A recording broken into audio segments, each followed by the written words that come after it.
అట్లా పోయి అడక తింటట్టు చేస్తుంది మమ్మల్ని. ఈయనకు ఓటు వేసి తప్పు చేసినాం అయ్యా, మేము వేసినాం ఓటు. అందుకనే ఇప్పుడు ఆయన కోట వేస్తాను, ఆయనకి ఎందుకు గెలవబోవు, కేసీఆర్ ఎందుకు గెలవబోవు, ఈయన పెద్ద చేస్తాడని ఈయన కేసి ఇవాళ తొక్కించుకుంటాం. అందుకే మనము ఒకటి హైదరాబాద్ జేసీబీలు వస్తే అడ్డం పడాలా, రెండు మనం ఓటు రూపంలోనే కొట్టాలా. మనం ఏం చేసేటట్టు లేదు ప్రభుత్వానికి. ఇక సిగ్గు రాలేదా జనానికి?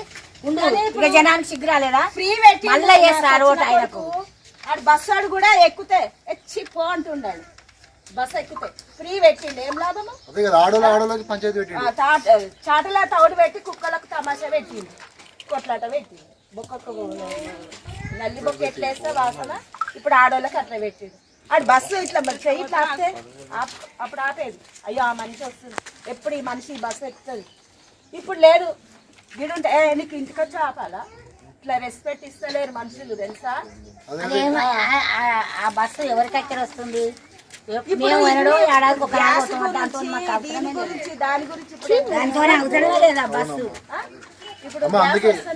అందుకే మీకు అందరు కూడా కేటీఆర్ నగర్ లా ఒక ఇల్లుని టచ్ చేసినా కూడా బీఆర్ఎస్ పార్టీ కార్యకర్త నీకు అండగా ఉంటాడమ్మా, ఎవడున్నా లేకపోయినా.